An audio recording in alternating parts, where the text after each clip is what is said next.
바로 시작하면 되나요? 존경하는 국민 여러분, 정세균 국회의장님과 국회의원 여러분, 정부가 편성한 내년도 예산안을 국민과 국회에 직접 설명드리고 국회의 협조를 부탁드리고자 이 자리에 섰습니다. 오늘 저는 여러분과 함께 한 가지 기억을 떠올려 보는 것으로 연설을 시작하려 합니다. 우리 국민 모두의 삶을 뒤흔들었던 역사적 사건이었습니다. 정확히 20년 전입니다. 그것은 어느 날 불쑥 날아든 해고 통지였고 가장의 실직이었으며 구조조정과 실업의 공포였습니다. 특정한 사람들에게만 가해진 충격이 아니었습니다. IMF 외환위기는 우리 국민 모두에게 그때까지 경험하지 못했던 큰 충격을 주었습니다. 경제적 충격만이 아니었습니다.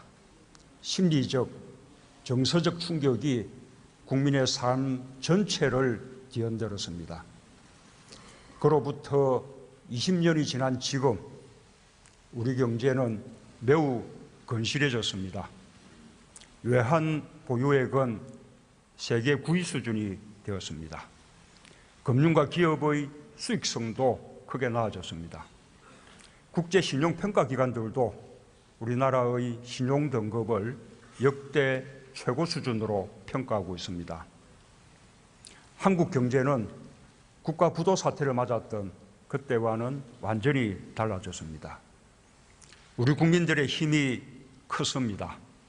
국민들은 대대적인 금 모으기 운동으로 국가 경제를 살리고 기업을 살렸습니다. 그야말로 피눈물 나는 세월을 견디고 버텨 위기를 극복해냈고 국가 경제는 더 크게 성장했습니다. 그러나 그 후유증은 국민들의 삶을 바꾸어 버렸습니다. 저성장과 실업이 구조화되었고 중산층이라는 자부심이 사라졌습니다. 송두리째 흔들린 삶의 기반을 복구하는 것은 오로지 개인의 능력과 책임에 맡겨졌습니다. 작은 정부가 선이라는 고정관념 속에서 국민 개개인은 자신과 가정을 지키기 위해 사력을 다해야 했습니다. 과로는 실직의 공포와 경쟁에서 살아남기 위해 감당해야 하는 당연한 일이었습니다. 나의 실패를 내 자식이 다시 겪지 않도록 자녀 교육과 입시에 모든 것을 쏟아부었습니다. 선배 세대들의 좌절은 청년들로 하여금 전문직이나 공공부문 같은 안정적인 직장을 열망하도록 만들었습니다. 무한 경쟁 사회에서 나를 지켜주는 것은 상식과 원칙이 아니더라 라는 생각도 커져갔습니다. 한번 실패하면 재기할 기회조차 갖기 어려운 구조에서 양보와 타협, 연대와 배려는 특별한 용기가 필요한 일이 되었습니다. 외환위기가 바꿔놓은 사회경제 구조는 이렇듯 우리 국민들의 삶을 무너뜨렸습니다. 세월호 광장과 촛불 집회는 지난 세월 우리 사회의 부조리와 모순을 한꺼번에 드러낸 공론의 장이었습니다. 국민들은 국가의 존재 이유가 무엇이냐고 물었습니다.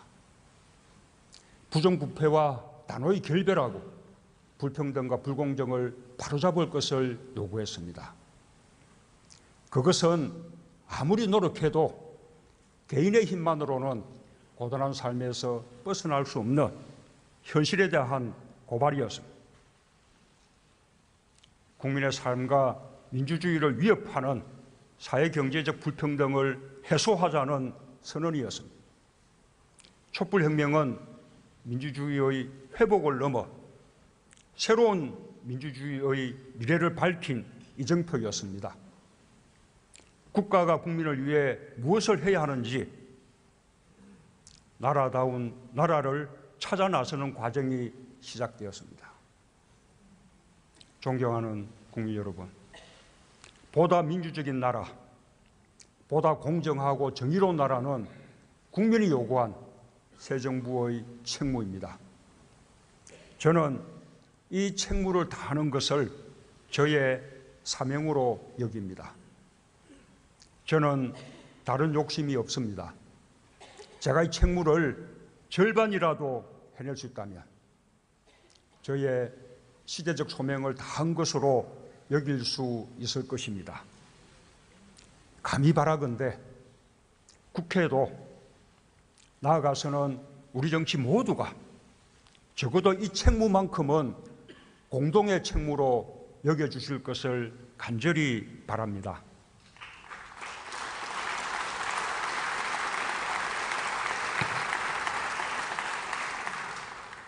국민은 누구나 자기 삶의 모든 영역에서 인간으로서의 존엄성을 존중받고 보호받아야 합니다.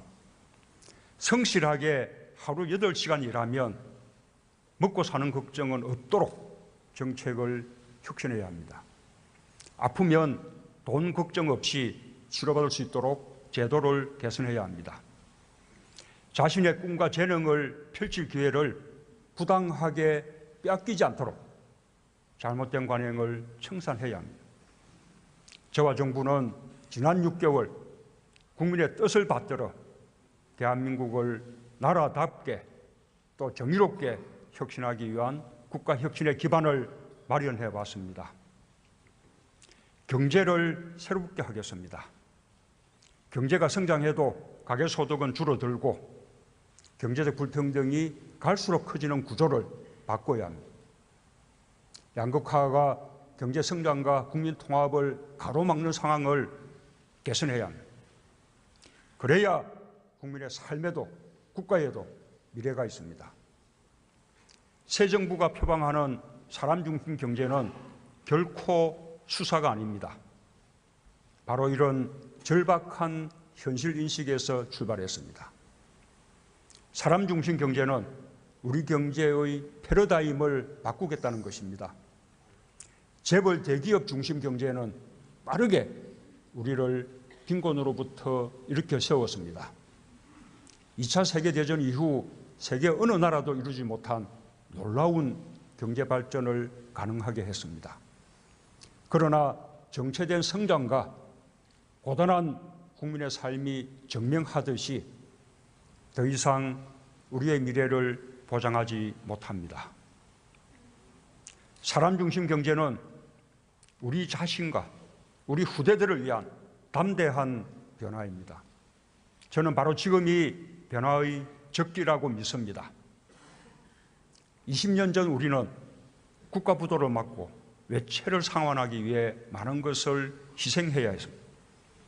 그러나 지금 우리는 스스로 변화할 준비가 되어 있습니다. 무엇보다 변화를 요구하는 국민의 뜻이 그 어느 때보다 적실합니다. 또한 변화의 기대가 우리 경제에 활력을 주고 있습니다. 우리가 가려는 방향에 세계도 공감하고 있습니다. G20 정상회의, IMF, OECD, 다보스 포럼에서도 양극화 해소와 포용적 성장, 그리고 사람 중심 경제가 화두였습니다. UN 총회도 사람을 중심으로를 주제로 삼았습니다. 저는 세계가 고민하는 저성장과 양극화 문제에 대해 우리가 선구적으로 해답을 제시할 수 있을 것이라고 자신합니다. 국민들과 함께 사람 중심 경제를 이뤄내면 우리 경제가 새롭게 도약하는 것은 물론 세계 경제에도 희망의 메시지를 던질 수 있다고 생각합니다.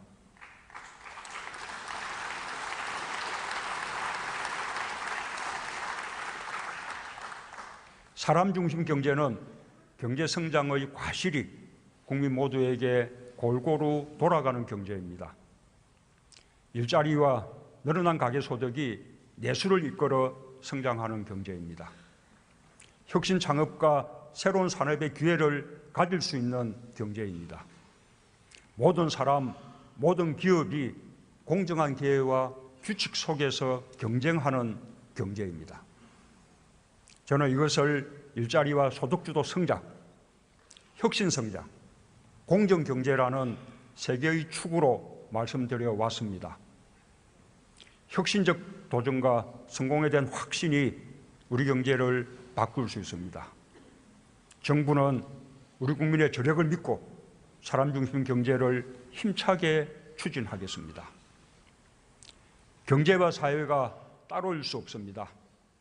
경제와 사회 모든 영역에서 불공정과 특권의 구조를 바꾸겠습니다. 국민 누구라도 낡은 질서나 관행에 좌절하지 않도록, 또 국민 누구라도 평등하고 공정한 기회를 갖도록 바꿔나가겠습니다. 이것이 제가 말하는 적폐청산입니다.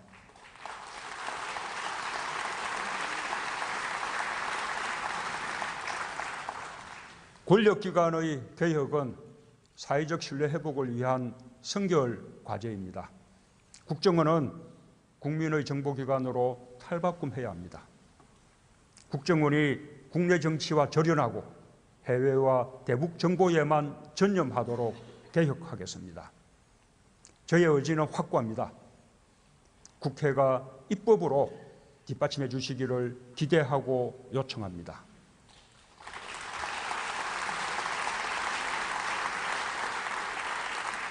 검찰도 오직 국민만을 바라보는 기관으로 다시 태어나야 합니다. 검찰의 변화를 요구하는 국민의 뜻이 하늘처럼 무겁습니다. 법무부가 고위공직자 범죄수사처 방안을 마련한 것은 이러한 국민들의 여망을 반영한 것입니다. 법안이 통과된다면 대통령인 저와 제 주변부터 공수처의 수사 대상이 될 것입니다. 법안이 조속히 논의되고 법제화될 수 있도록 국회의 협조를 부탁드립니다.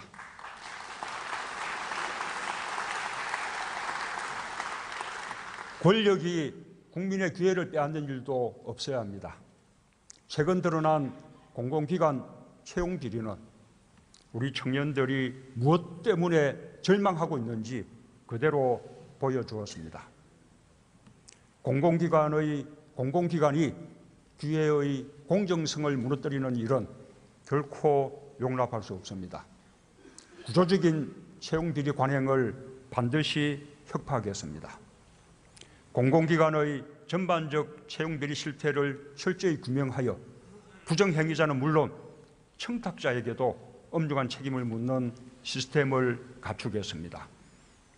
정부는 국가기관과 공공부문, 더 나아가 사회 전반의 부정과 부패, 불공정이 국민의 삶을 억압하는 일이 없도록 모든 노력을 다해갈 것입니다.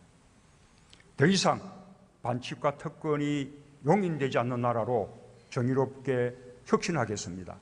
그 일에 국회가 함께해 주실 것을 요청드립니다.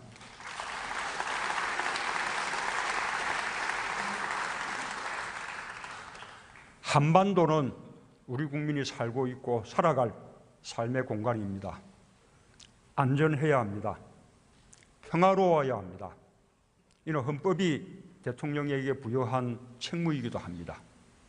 새 정부는 그 어느 때보다 엄중한 안보 환경에서 출범했습니다. 정부는 당면한 상황을 안정적으로 관리하는 한편 궁극적으로 한반도의 평화를 실현하기 위해 노력하고 있습니다. 우리 정부는 출범 이래로 지금까지 확고하고도 일관된 원칙을 가지고 한반도 문제에 임해왔습니다. 앞으로도 마찬가지일 것입니다. 첫째, 한반도 평화 정착입니다. 우리가 이루려는 것은 한반도 평화입니다. 따라서 어떠한 경우에도 한반도에서 무력 충돌은 안 됩니다. 한반도에서 대한민국의 사전 동의 없는 군사적 행동은 있을 수 없습니다.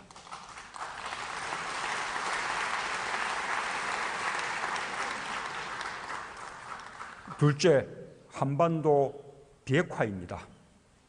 남북이 공동선언한 한반도 비핵화 선언에 따라 북한의 핵 보유국 지위는 용납할 수도 인정할 수도 없습니다.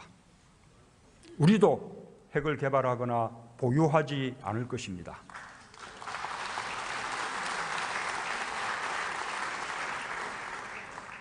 셋째, 남북 문제의 주도적 해결입니다. 우리 민족의 운명은 우리 스스로 결정해야 합니다.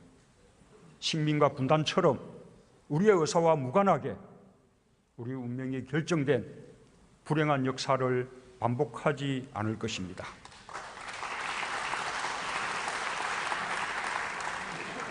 넷째, 북핵 문제의 평화적 해결입니다. 제재와 압박은 북한을 바른 선택과 대화의 장으로 이끌기 위한 수단입니다. 우리 정부의 원칙에 미국은 물론 국제사회도 인식을 함께 하고 있습니다. 다섯째, 북한의 도발에 대해서는 단호히 대응하는 것입니다. 이를 위해 압도적인 힘의 우위를 확보해야겠습니다. 굳건한 한미동맹을 토대로 국제사회와도 적극 공조하겠습니다.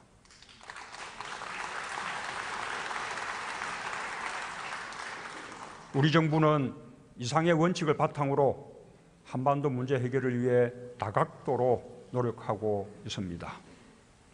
저는 국민과 헌법 앞에 선서한 대로 국민을 보호하고 평화로운 한반도를 실현하기 위해 할 수 있는 모든 일을 다하겠습니다.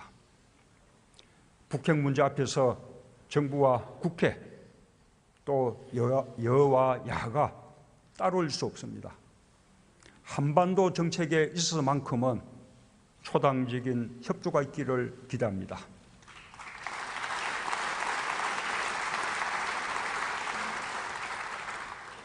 존경하는 국민 여러분, 국회의원 여러분, 정부는 사람 중심 경제를 본격 추진하고 민생과 튼튼한 안보를 뒷받침하기 위해 2018년 예산안과 세법 개정안을 국회에 제출했습니다. 내년도 예산안 총 지출은 429조 원입니다. 올해보다 7.1% 증가한 수준으로 세계 금융위기 이후 가장 높은 증가율입니다. 새 정부 출범 후 처음 편성한 예산입니다. 경제와 민생을 살리기 위해 재정이 보다 적극적인 역할을 해야 한다고 판단했습니다. 재정 건전성 유지에도 만전을 기했습니다. 불효불급한 예산에 대한 강도 높은 구조조정을 통해 11조 5천억 원의 지출을 줄였습니다. 5조 5천억 원의 추가 세수가 확보되도록 세법 개정안도 제출했습니다. 국가 채무는 GDP 대비 39.6%로 올해와 비슷한 수준을 유지하도록 했습니다. 내년도 예산안과 세제 개편안은 일자리, 가계소득 증대, 혁신성장, 국민 안전과 안보에 중점을 두었습니다. 먼저 일자리 예산을 대폭 증액했습니다. 올해보다 2조 1천억 원 증가한 19조 2천억 원입니다. 우리 국민들, 특히 청년들에게 가장 절실한 예산입니다. 요즘 우리 경제가 좋아지고 있는데 고용 상황이 개선된다면 우리 경제는 더욱 상승세를 탈 수 있을 것입니다. 공공부문이 고용 창출을 선도하고 국민들에게 필요한 서비스를 제대로 제공할 수 있도록 했습니다. 경찰, 집배원, 근로감독관 등 민생 현장 공무원 3만 명을 늘리고 보육, 요양 등 사회서비스 일자리도 1만 2천 개 만들겠습니다. 민간 부분에서도 좋은 일자리가 많이 만들어지도록 지원하겠습니다. 중소기업이 청년 3명을 정규직으로 채용할 경우 1명분 임금을 지원하는 중소기업 추가 채용 제도를 내년에 2만 명으로 늘리겠습니다. 고용을 늘린 중견기업과 중소기업에 대한 세제 지원을 확대하겠습니다. 일자리 질을 개선하기 위한 지원도 강화했습니다. 예산안이 통과되면 비정규직을 정규직으로 전환하는 중소기업은 1인당 전환 지원금과 세제 지원이 대폭 늘어납니다. 임금을 인상한 중소기업의 세액 공제율도 2배 확대됩니다. 둘째, 국민들의 가처분 소득을 늘려주는 예산을 대폭 증액했습니다. 가계의 기초소득을 늘리고 생계비 부담을 줄여줌으로써 소비나 저축에 여력이 생기도록 하려는 것입니다. 서민층의 소득 증대는 소득주도 성장의 기반이기도 합니다. 주거급여와 교육급여를 인상해 기초생활보장급여를 현실화하겠습니다. 저소득층 청년들이 활용하도록 청년희망 키움 통장 제도를 신설했습니다. 가계의 의료비 부담을 대폭 줄이고 국가 책임을 높였습니다. 재난적 의료비 지원 대상을 4대 중증 질환에서 모든 질환으로 확대하고 치매 안심센터와 요양시설 등 치매 국가 책임제 시설을 확충하도록 했습니다. 5세 이하 아동의 아동수당을 도입하여 내년 7월부터 월 10만 원씩 지원하겠습니다. 아이들 양육 부담을 조금이라도 덜어줄 것으로 기대합니다. 세계 최고 수준의 노인 빈곤율은 우리의 부끄러운 현실입니다. 기초연금을 월 25만 원으로 인상하고 지급 대상을 확대하겠습니다. 어르신 일자리 지원 대상을 51만 4천 명으로 확대하겠습니다. 장애인 연금을 기초연금과 함께 25만 원으로 인상하고 장애인 일자리도 1만 6천 명으로 확대하겠습니다. 소상공인과 영세 중소기업 지원도 확대했습니다. 최저임금 인상에 따른 부담을 완화하고 고용이 유지될 수 있도록 일자리 안정자금을 2조 9,704억 원 편성했습니다. 1인 영세 자영업자에게는 2년간 고용보험료 30%를 지원합니다. 국가유공자 예우는 국가가 해야 할 최소한의 의무입니다. 참전수당과 무공수당을 월 8만 원씩 인상했습니다. 참전수당은 월 22만 원에서 30만 원으로 늘어납니다. 참전유공자 의료비 감면율도 60%에서 90%로 대폭 확대했습니다. 지금까지 지원 대상에서 제외되었던 독립유공자 후손들께는 최대 46만 8천 원까지 생활비를 지원할 것입니다.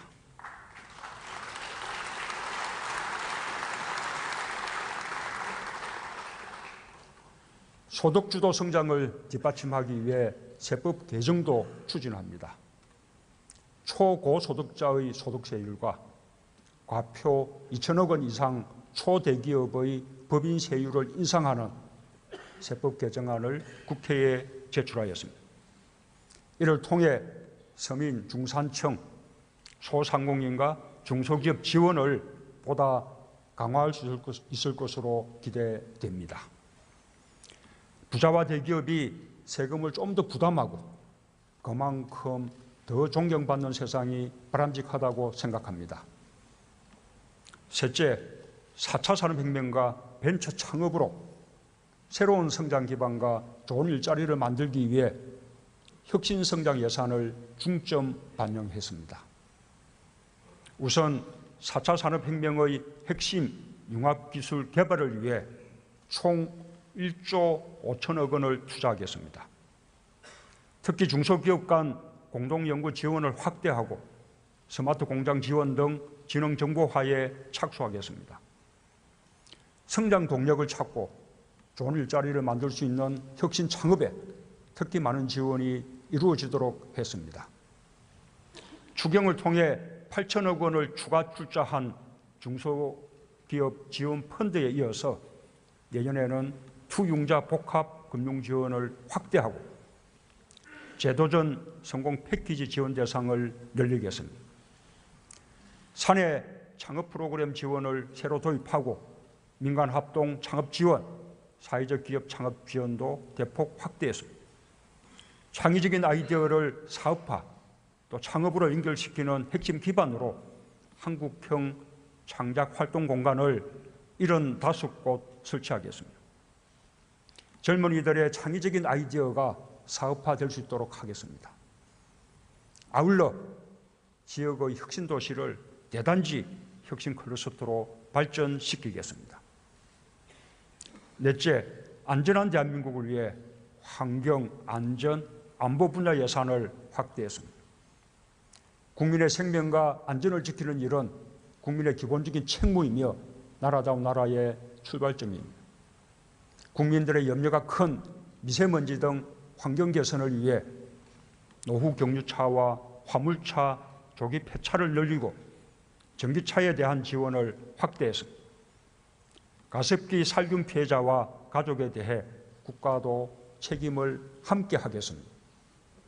피해자들이 피해 구제를 받는데 차질이 없도록 가습기 특별구제 개정에 정부가 100억 원을 신규 출원하도록 하였습니다.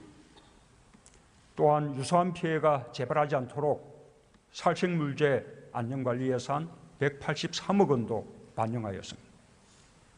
먹거리 안전 문제도 빼놓을 수 없습니다. 농수산물 안전성 조사를 확대하여 안전관리를 강화하겠습니다. 되풀이되는 가축 질병에 조기 대응하기 위한 예산도 확대했습니다. 재해와 재난에 대한 국민의 염려를 들어드리겠습니다. 연례적 가뭄에 대비한 저수지간 수계 연계 사업을 실시하겠습니다. 버스와 화물차 교통사고를 예방하는 첨단 안전장치 장착을 지원하겠습니다. 국방 예산은 자주국방 능력을 갖춘 강한 군대를 만들기 위해 2009년 이후 최고 수준인 6.9%를 증액하였습니다. 특히 방위력 개선 예산을 10.5% 대폭 확대했습니다.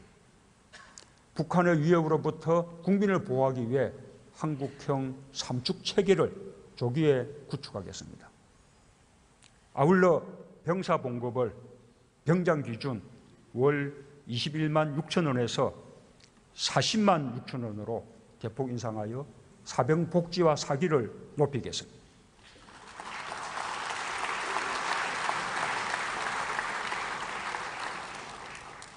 존경하는 국민 여러분, 국회의원 여러분, 국가가 자신의 역할을 다할 때 국민은 희망을 놓치지 않고 살아갈 수 있습니다. 어려울 때 국가가 든든하게 지켜주고 있다는 믿음을 주어야 합니다. 그것이 국가의 존재 이유입니다. 한 사람의 국민이 대한민국에서 인간답게 살아가기 위해서는 국방예산, 안전예산, 일자리 예산, 아동수당, 창업예산 등이 시줄 날줄로 엮여 뒷받침되어야 한다고 생각합니다. 무엇 하나 중요하지 않은 것이 없습니다. 예산은 단순한 숫자가 아닙니다. 정부의 정책 방향이며 우리가 지향하는 가치입니다. 이번 예산은 당면한 우리 경제 사회 구조의 문제를 해결하기 위한 고민의 산물입니다.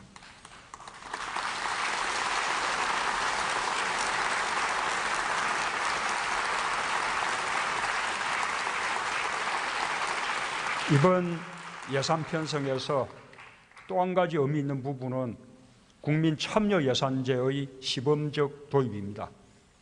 국민 설문조사를 통해 선정된 사업들입니다.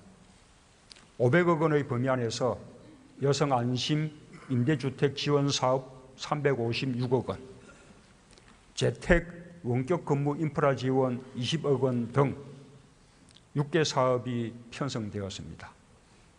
앞으로 재정정보 공개를 더욱 확대하고 국민 참여 예산을 본격적으로 도입하여 국민과 함께하는 예산이 되도록 할 것입니다.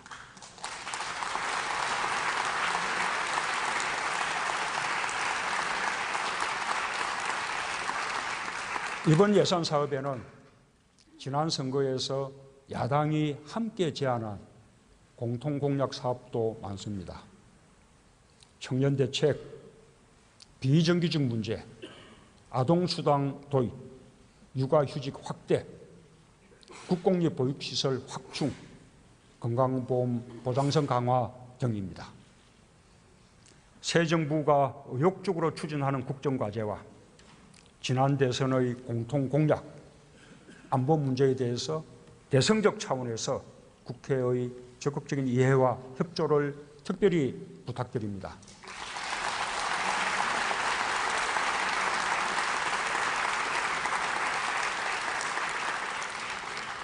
존경하는 국민 여러분, 국회의원 여러분, 우리는 지금 국가의 존재 이유를 묻는 국민들에게 성실하게 대답해야 합니다. 나라답고 정의로운 국가를 돌려드리겠다고 대답해야 합니다. 정치, 경제, 사회, 문화 전 분야에서 대한민국을 바로 세우겠다고 약속해야 합니다.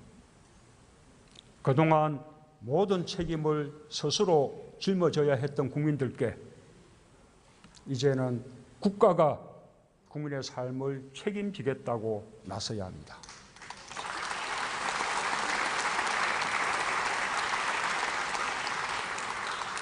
안보와 민생에는 여야가 따로 없습니다. 여야정 국정상설협의체의 운영을 다시 한번 촉구합니다.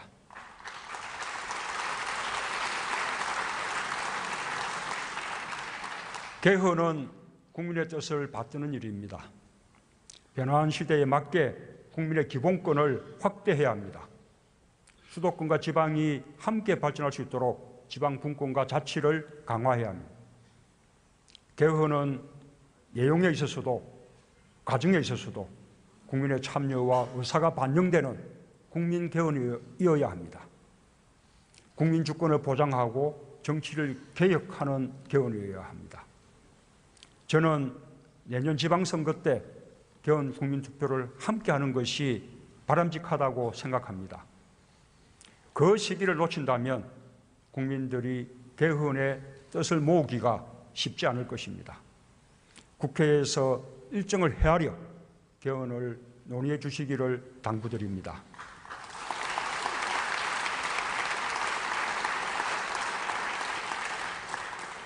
개헌과 함께 국민의 정치적 의사를 정확하게 반영하는 선거제도의 개편도 여야 합의로 이루어지기를 희망합니다. 개헌과 선거제도 개편으로 새로운 국가의 틀이 완성되길 기대하며 정부도 책임 있는 역할을 다하겠습니다.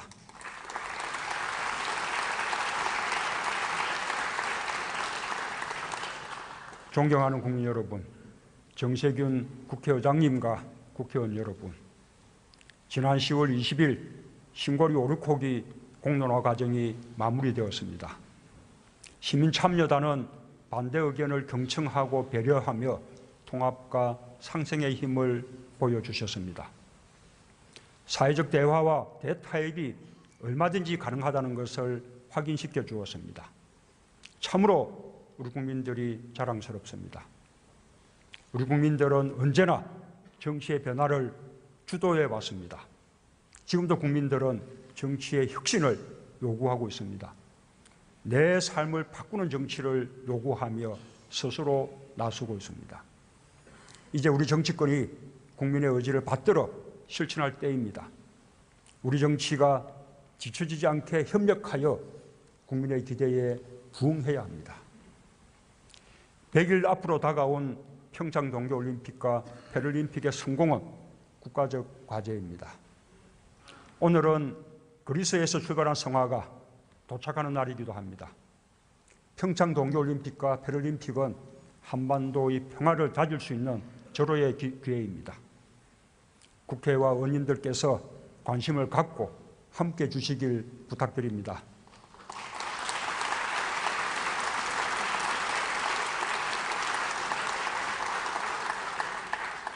상식과 정의가 나를 지켜줄 수 있는 나라, 양보와 타협, 연대와 배려가 미덕이 되는 나라, 국민이 주인의 나라를 위해 국회가 함께해 주실 것이라고 믿습니다. 국민의 희망이 반드시 국회에서 피어나길 바람하지 않습니다. 감사합니다.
네.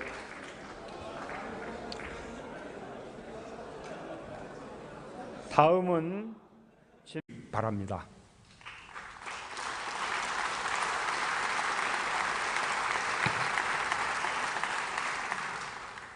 국민은 누구나 자기 삶의 모든 영역에서 인간으로서의 존엄성을 존중받고 보호받아야 합니다.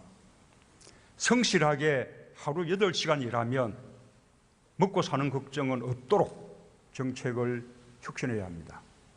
아프면 돈 걱정 없이 치료받을 수 있도록 제도를 개선해야 합니다. 자신의 꿈과 재능을 펼칠 기회를 부당하게 빼앗기지 않도록 잘못된 관행을 청산해야 합니다. 저와 정부는 지난 6개월 국민의 뜻을 받들어 대한민국을 나라답게 또 정의롭게 혁신하기 위한 국가 혁신의 기반을 마련해 왔습니다. 경제를 새롭게 하겠습니다. 경제가 성장해도 가계소득은 줄어들고 경제적 불평등이 갈수록 커지는 구조를 바꿔야 합니다. 양극화가 경제 성장과 국민 통합을 가로막는 상황을 개선해야 합니다. 그래야 국민의 삶에도 국가에도 미래가 있습니다. 새 정부가 표방하는 사람 중심 경제는 결코 수사가 아닙니다. 바로 이런 절박한 현실 인식에서 출발했습니다. 사람 중심 경제는 우리 경제의 패러다임을 바꾸겠다는 것입니다. 재벌 대기업 중심 경제는 빠르게 우리를 빈곤으로부터 일으켜 세웠습니다. 2차 세계대전 이후 세계 어느 나라도 이루지 못한 놀라운 경제 발전을 가능하게 했습니다.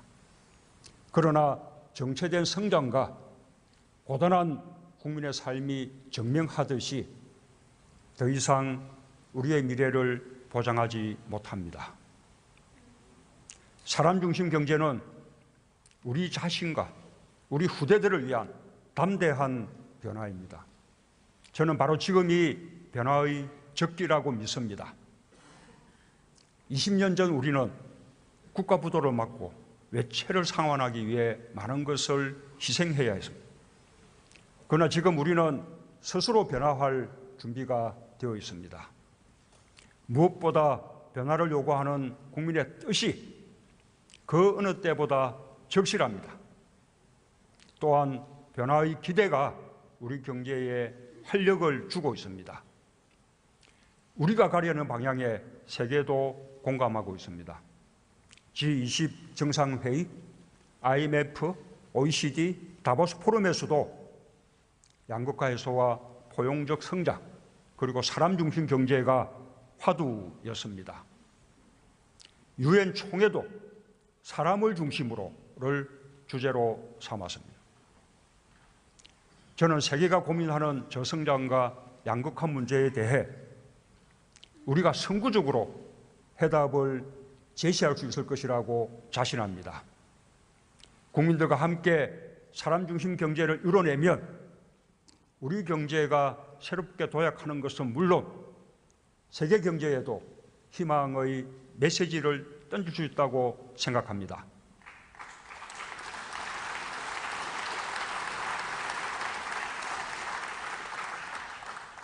사람 중심 경제는 경제 성장의 과실이 국민 모두에게 골고루 돌아가는 경제입니다. 일자리와 늘어난 가계소득이 내수를 이끌어 성장하는 경제입니다.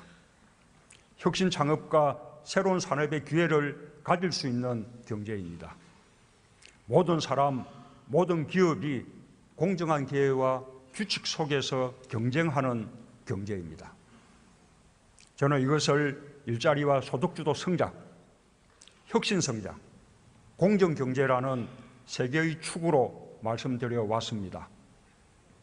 혁신적 도전과 성공에 대한 확신이 우리 경제를 바꿀 수 있습니다. 정부는 우리 국민의 저력을 믿고 사람 중심 경제를 힘차게 추진하겠습니다.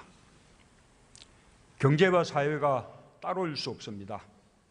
경제와 사회 모든 영역에서 불공정과 특권의 구조를 바꾸겠습니다.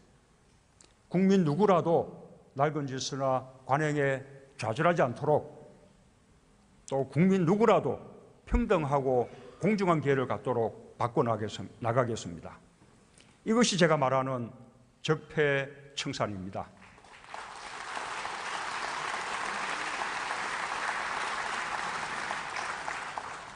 권력기관의 개혁은 사회적 신뢰 회복을 위한 선결 과제입니다. 국정원은 국민의 정보기관으로 탈바꿈해야 합니다.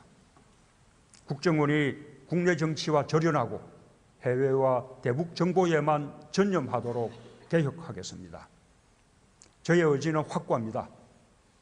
국회가 입법으로 뒷받침해 주시기를 기대하고 요청합니다.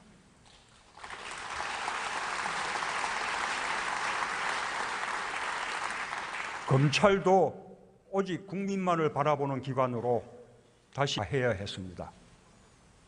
과로는 실직의 공포와 경쟁에서 살아남기 위해 감당해야 하는 당연한 일이었습니다. 나의 실패를 내 자식이 다시 겪지 않도록 자녀 교육과 입시에 모든 것을 쏟아부었습니다. 선배 세대들의 좌절은 청년들로 하여금 전문직이나 공공부문 같은 안정적인 직장을 열망하도록 만들었습니다. 무한 경쟁 사회에서 나를 지켜주는 것은 상식과 원칙이 아니더라 라는 생각도 커져갔습니다. 한번 실패하면 재기할 기회조차 갖기 어려운 구조에서 양보와 타협, 연대와 배려는 특별한 용기가 필요한 일이 되었습니다. 외환위기가 바꿔놓은 사회경제 구조는 이렇듯 우리 국민들의 삶을 무너뜨렸습니다. 세월호 광장과 촛불 집회는 지난 세월 우리 사회의 부조리와 모순을 한꺼번에 드러낸 공론의 장이었습니다. 국민들은 국가의 존재 이유가 무엇이냐고 물었습니다. 부정부패와 단호히 결별하고 불평등과 불공정을 바로잡을 것을 요구했습니다. 그것은 아무리 노력해도 개인의 힘만으로는 고단한 삶에서 벗어날 수 없는 현실에 대한 고발이었습니다. 국민의 삶과 민주주의를 위협하는 사회경제적 불평등을 해소하자는 선언이었습니다. 촛불혁명은 민주주의의 회복을 넘어 새로운 민주주의의 미래를 밝힌 이정표였습니다. 국가가 국민을 위해 무엇을 해야 하는지 나라다운 나라를 찾아 나서는 과정이 시작되었습니다. 존경하는 국민 여러분, 보다 민주적인 나라, 보다 공정하고 정의로운 나라는 국민이 요구한 새 정부의 책무입니다. 저는 이 책무를 다하는 것을 저의 사명으로 여깁니다. 저는 다른 욕심이 없습니다. 제가 이 책무를 절반이라도 해낼 수 있다면 저의 시대적 소명을 다한 것으로 여길 수 있을 것입니다. 감히 바라건대 국회도 나아가서는 우리 정치 모두가 적어도 이 책무만큼은 공동의 책무로 여겨주실 것을 간절히 시작하면 되나요? 존경하는 국민 여러분, 정세균 국회의장님과 국회의원 여러분, 정부가 편성한 내년도 예산안을 국민과 국회에 직접 설명드리고 국회의 협조를 부탁드리고자 이 자리에 섰습니다. 오늘 저는 여러분과 함께 한 가지 기억을 떠올려 보는 것으로 연설을 시작하려 합니다. 우리 국민 모두의 삶을 뒤흔들었던 역사적 사건이었습니다. 정확히 20년 전입니다. 그것은 어느 날 불쑥 날아든 해고 통지였고 가장의 실직이었으며 구조조정과 실업의 공포였습니다. 특정한 사람들에게만 가해진 충격이 아니었습니다. IMF 외환위기는 우리 국민 모두에게 그때까지 경험하지 못했던 큰 충격을 주었습니다. 경제적 충격만이 아니었습니다. 심리적, 정서적 충격이 국민의 삶 전체를 뒤흔들었습니다. 그로부터 20년이 지난 지금 우리 경제는 매우 건실해졌습니다. 외환 보유액은 세계 9위 수준이 되었습니다. 금융과 기업의 수익성도 크게 나아졌습니다. 국제 신용평가기관들도 우리나라의 신용 등급을 역대 최고 수준으로 평가하고 있습니다. 한국 경제는 국가 부도 사태를 맞았던 그때와는 완전히 달라졌습니다. 우리 국민들의 힘이 컸습니다. 국민들은 대대적인 금 모으기 운동으로 국가 경제를 살리고 기업을 살렸습니다. 그야말로 피눈물 나는 세월을 견디고 버텨 위기를 극복해냈고 국가 경제는 더 크게 성장했습니다. 그러나 그 후유증은 국민들의 삶을 바꾸어 버렸습니다. 저성장과 실업이 구조화되었고 중산층이라는 자부심이 사라졌습니다. 송두리째 흔들린 삶의 기반을 복구하는 것은 오로지 개인의 능력과 책임에 맡겨졌습니다. 작은 정부가 선이라는 고정관념 속에서 국민 개개인은 자신과 가정을 지키기 위해 사력을 다시 태어나야 합니다. 검찰의 변화를 요구하는 국민의 뜻이 하늘처럼 무겁습니다. 법무부가 고위공직자범죄수사처 방안을 마련한 것은 이러한 국민들의 여망을 반영한 것입니다. 법안이 통과된다면 대통령인 저와 제 주변부터 공수처의 수사 대상이 될 것입니다. 법안이 조속히 논의되고 법제화될 수 있도록 국회의 협조를 부탁드립니다.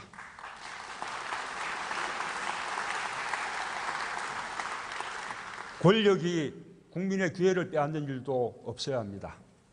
최근 드러난 공공기관 채용 비리는 우리 청년들이 무엇 때문에 절망하고 있는지 그대로 보여주었습니다. 공공기관이 기회의 공정성을 무너뜨리는 일은 결코 용납할 수 없습니다. 구조적인 채용 비리 관행을 반드시 혁파하겠습니다. 공공기관의 전반적 채용 비리 실태를 철저히 규명하여 부정행위자는 물론 청탁자에게도 엄중한 책임을 묻는 시스템을 갖추겠습니다. 정부는 국가기관과 공공부문, 더 나아가 사회 전반의 부정과 부패, 불공정이 국민의 삶을 억압하는 일이 없도록 모든 노력을 다해갈 것입니다. 더 이상 반칙과 특권이 용인되지 않는 나라로 정의롭게 혁신하겠습니다. 그 일에 국회가 함께해 주실 것을 요청드립니다.